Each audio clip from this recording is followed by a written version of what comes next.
joining me in the studio today is Cairns business owner, author, advocate and award-winning journalist Christy Nankero. Good morning, Christy. Welcome to Rhythm and Rhyme with CC. It's great to be back here in the Cairns FM studio. Oh, thank you for joining me. I'm really looking forward to this. Kirsty has recently won the 2026 Silver Women Changing the World Award for Women in Media. Congratulations, Kirsty. Thank you. Would you tell my listeners and I about your recent award? Yes, well, it was a surprise to me. I was nominated for this award while I was overseas. I was taking 3 months off because I've never done that before.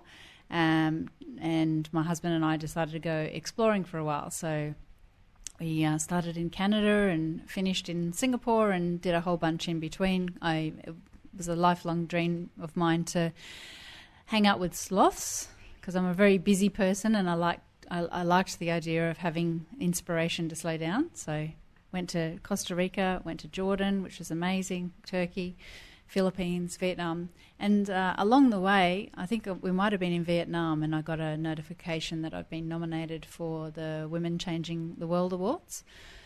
And I had to submit an application. And I did that and just didn't think any more of it. And then I got notification that I was a finalist and an invitation to come to the awards ceremony in Paris, which would have been amazing, but I'd just come home from 3 months overseas, so I couldn't really justify the cost of going back over the other side of the world, nice as it would have been. And they kindly live streamed the awards ceremony, but of course the time zone's not in sync, so it happens through the night for us. And so I thought, I'll catch up in the morning and see how everything went, and went to sleep. And then I noticed on Facebook on the next morning that one of my fellow nominees from Far North Queensland had done a bit of a Yahoo on the live feed congratulating me. And I said, what did I miss? And she told me that I had won silver for the Women in Media Award. So that was a big thrill and a lovely surprise. So, yeah, that was on the 22nd of April, and it's an honour to receive this award. There was, in terms of the whole awards, there were 1,500 nominations worldwide from almost, I think it was 97 countries that women were nominated from in a range of different categories and industries. So to be among those women some of who I got to meet in the lead-up process, we had a couple of hookups online, and I was able to meet women from all of these other countries who are doing amazing things to improve the lives of others, and even that part of the process was inspiring. So, yeah, it's a really nice award to have. Really appreciate it. Amazing, and again, congratulations. Thank you. All right. When did you know writing and journalism would become part of your soul? Very early, CC. So I think I was probably born with a pencil in my hand. I used to write poetry, which I know is something that you love. And, yeah, probably started writing poetry around the age of 6 or 7, and short stories as well. And my grandfather was my inspiration. He liked to write, and we wrote letters to each other. So I kind of developed that passion for writing early on. And when I was 9 years old, he actually made a comment that I reminded him of Jana Wendt, who at the time was, very famous current affairs presenter, very highly respected journalist, and it kind of stuck from there. So I went from writing poetry and short stories to thinking about a career in journalism, and that's where that passion started. So everything I did after that was geared towards getting me into a newsroom, into a journalism career.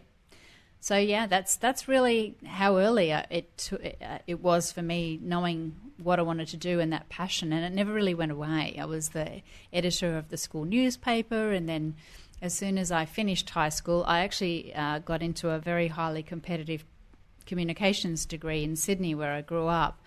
But I really wanted to just get my hands dirty. I wanted to get in there and start doing the work. And I applied for cadetships at the same time.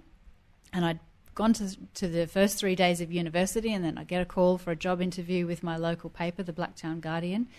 And I got the job as an 18-year-old. And I thought, well, I'm just going to put university on hold, because this is the end goal, right? This is what I'm doing this all for. And I am a firm believer in practical experience and the value of mentoring. I had really good mentors on my work experience that I did in local papers in the last few years of my high school, and I thought, what better way to learn your craft than actually doing the job? So yeah, I turned up to my local newspaper at 18, ready and raring to go, and I was the only one with a car, so I was also the photographer for the paper as well, and that's also a passion that I've carried through my career, that visual side of things as well.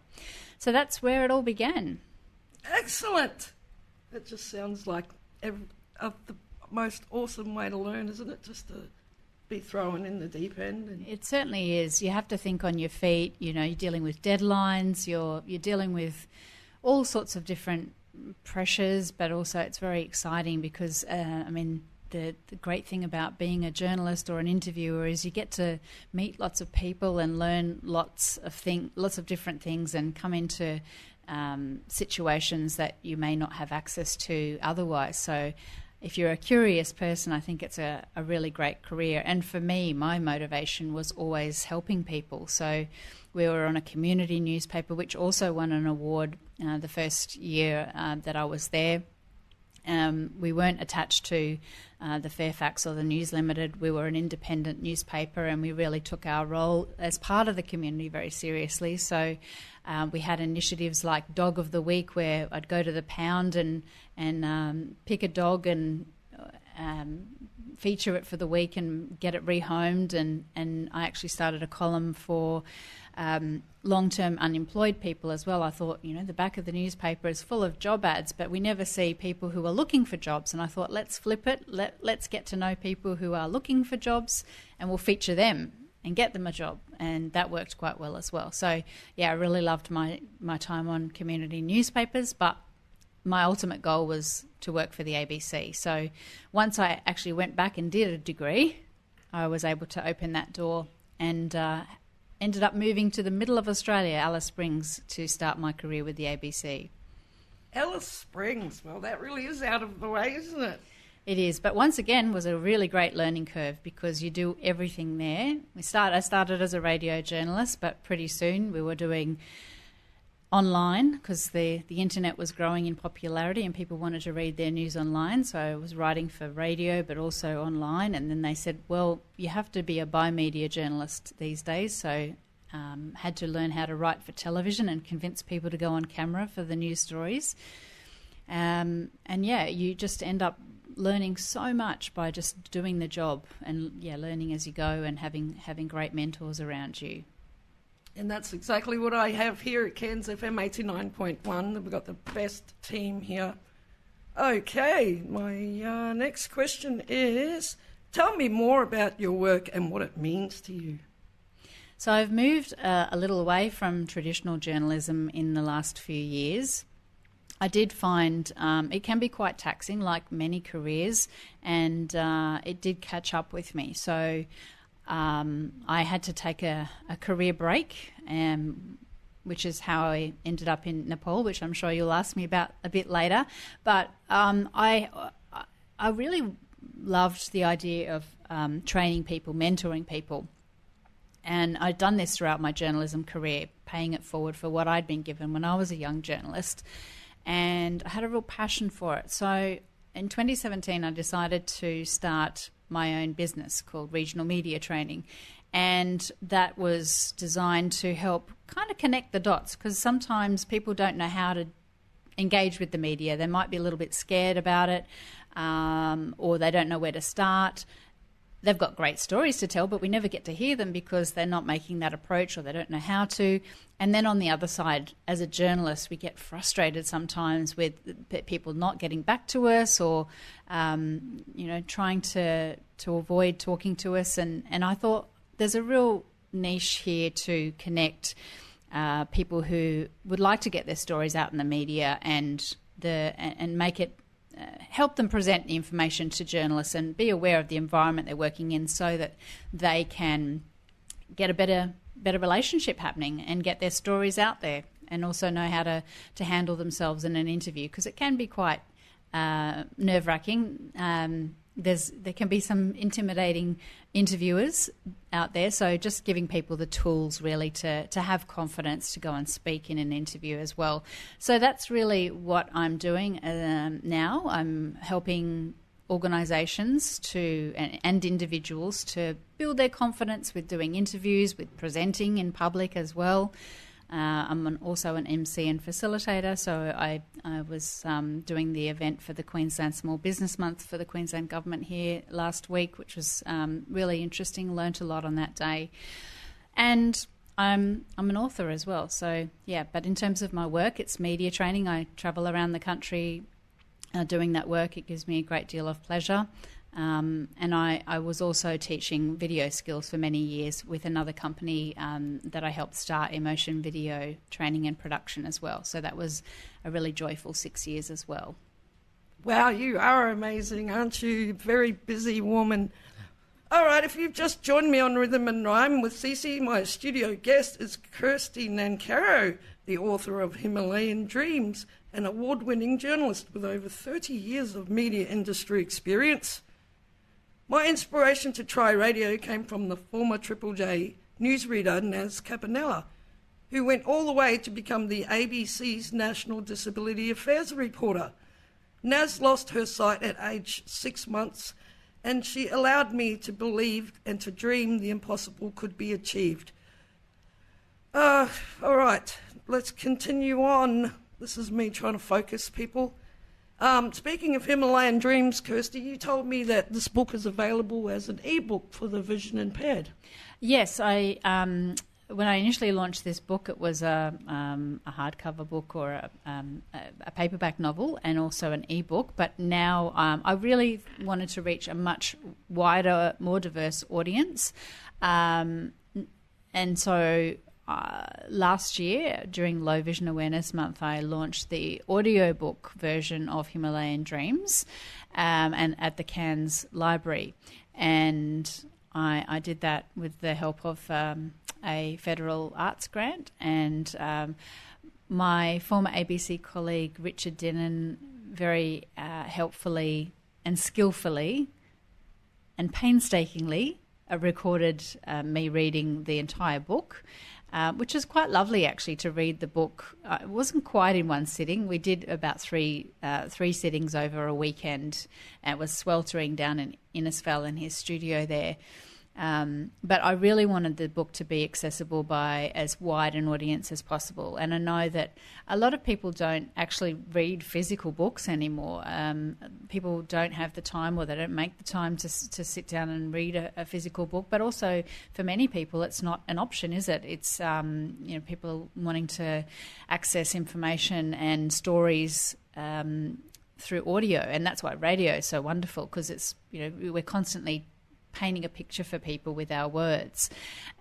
So yes, it is available as an audiobook. You can get it from libraries. I actually found it in a couple of libraries in the US, which was really, really a thrill to come across those. But it's also available through all the usual audio book platforms that you use. So yeah, it is another version of the book.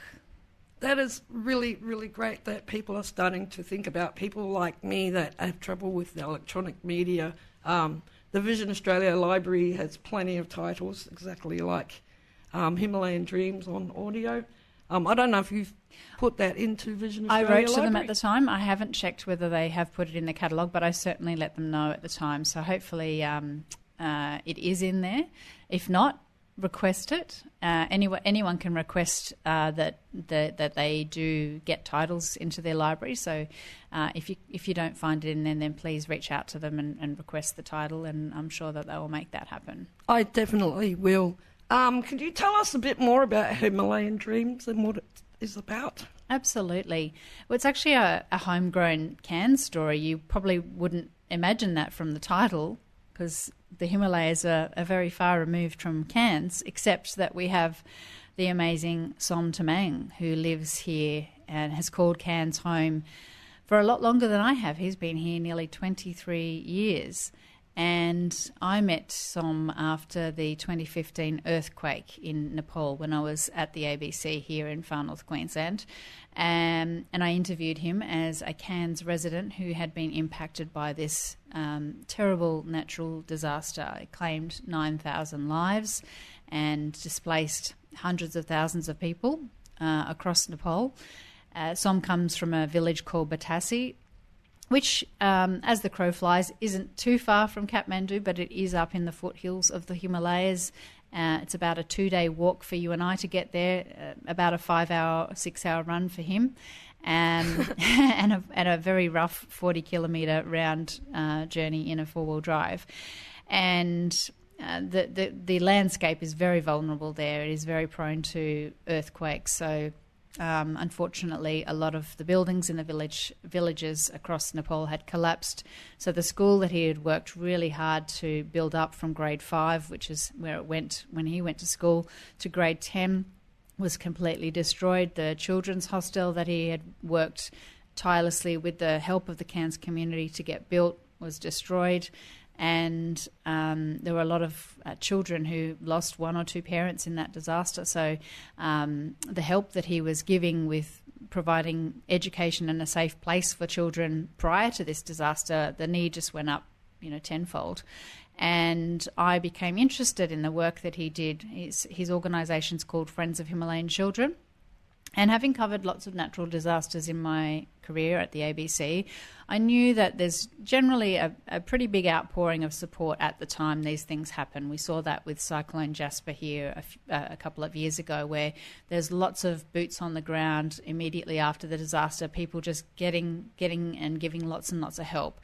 But as the months roll on, other things happen. We get back to our lives, but the people who have suffered a setback in that way are still dealing with the trauma of that and rebuilding their lives. So I became interested in maybe going over to Nepal myself, but I did that 18 months after the disaster, thinking that might be the best time to offer some help.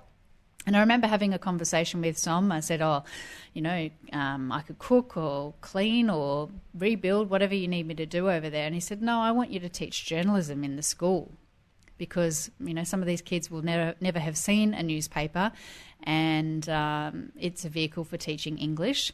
And I was, I mentioned earlier in our conversation that I was at a point in my career where I actually had to stop. I had to leave for a while. I had post-traumatic stress disorder, I had depression, and I had to check out of the workforce for a while. I didn't actually think that I would work again. And after a few months of kind of resetting myself, I thought, maybe now's the time to go to Nepal and volunteer, because I need a purpose. I need to kind of reconnect with myself and actually distract myself, I suppose, and put my energy into something good. And it was on that trip over there by myself towards the end of 2016 that my life changed. And I came back with two things. One, that I really wanted to write Som's story, because I was so inspired by the impact he'd had on all of these children's lives in his village by making education possible, especially for girls to whom education was not promised previously. And also, what he'd come from himself. He got trapped in child slavery in pursuit of his own education, and then when he got out of that situation, he didn't focus on himself. He focused on his younger siblings, and particularly his young sister Fulmaya, who now lives in Cairns as well, and wanted to make sure that she got to go to school and that she didn't get into a situation of trafficking that he did. So that's how it all began. And I was very inspired by this humble man from Cairns, and this life that he's led, and all of the impact that he's had on his village, saving potentially, dozens and dozens of girls from being trafficked into the sex trade in India, or being forced into child marriage. Like, none of that happens in Batasi anymore. So that's what inspired me to write Himalayan Dreams. So it's Som's biography, but it also contains stories of many of the young people he's helped, who've gone on to be trekking guides in his company Take on Nepal, which focuses on women trekking guides. He was one of the first to do that in Nepal, and that provides a lot of economic support for women to support their families, to have a future that's not involving domestic service or one of these lower paid professions. They can actually be tour guides, they can learn other languages, they can provide for their families, and they can dream big. And I loved going back 2 years after volunteering the first time on a trek to Everest Base Camp with some of the girls that I taught, who were now trekking guides, and I just see their confidence and the way that they were growing in themselves and the possibilities they saw for themselves. I just went, the world needs to know about this. So that's what Himalayan Dreams is about. Fantastic how something so small turned into something so massive and inspired plenty of other people as well. That's right. And I still get a thrill. The book came out 2 years ago, the audiobook 1 year ago, but I still get a thrill. I get people coming up to me every now and then and saying, I finally got around to reading your book, and now I want to go to Nepal, or I want to sponsor a child through Friends of Himalayan Children. And it just tickles me pink, because I love that this book has had that kind of impact. That's what I wanted. I wanted people to open their eyes that these things still go on in the world, that we still have people we need to fight for, that people are making change, even though they've come from nothing, that we can all have a bit of an impact in our lives, in our own lives, but also in other lives. So you don't have to have come from somewhere or had a certain degree of education to be able to make a difference in the world, and I loved that. Absolutely fabulous. It was just, I can't wait to read this. I'm really intrigued, and it sounds powerful, evocative and passionate, everything rolled into one, and I'm really looking forward to reading/listening to this. Okay, everybody, hang around. We've got Kirsty Nancaro here, Kirsty Nancaro, excuse me, in my studio today. If you'd like to hang around, we can chat some more. All right, before we leave, I get sad because I'm having so much fun. Do you have any hobbies or interests outside your public life? I certainly do. I am a passionate Latin dancer, so I've actually, one of my other businesses has been a salsa dance teacher, which I started in Alice Springs, because you can do anything there, and if people know you've got a skill, they kind of get in your ear and they're like, all right, you need to do this, you need to share this, you can't keep it all to yourself. So I love Latin dancing, and we've got a great Latin dance community here in Cairns. There's lots of events. I was dancing on the beach at the Port Douglas Carnival on the weekend. So that's one of my passions. I also love walking. It's been really, really good for my mental health and connection. There's a group here called Your Tribe Walk and Talk, which was started a few years ago by Jo Piggott, and she was a previous Cairns Woman of the Year, and it is a wonderful group. I'm now a walk leader for a walk on Monday and sometimes other days, and there's all these walks that happen across the week. It's for anyone at any stage that feels like they want to get some exercise and some connection. We talk about all sorts of things. So they're really my two passions, apart from my beautiful husband and and my stepson. So I did have a doggy. Unfortunately, we lost her about 18 months ago. So I am a passionate animal lover as well. But yeah, in terms of my hobbies, really, and tennis as well. I'm very active. I like playing tennis as well. So anything that gets me outdoors and connecting with people, using my body, makes me feel good. It does feel good to move around and do things rather than sit and thinking about things that don't matter. And your work matters to a lot of people, and it's a big inspiration to a lot of people, and that everything that you can dream of is actually possible if you put your mind to it. And just take the first step. And it doesn't have to be a big step, just a small step. But if you tell yourself that you can, or you just like ask yourself the question, what's the worst that can happen? Just have a go. All right, you've been listening to CC on Cairns FM 89.1 on Rhythm and Rhyme. I've had the best time. Thanks for visiting me. Come again next week. And thank you for listening, Kirsty and Caro, for joining us. Thank you so much. I've had such a good time. Thank you, CC. Thank you. Over and out.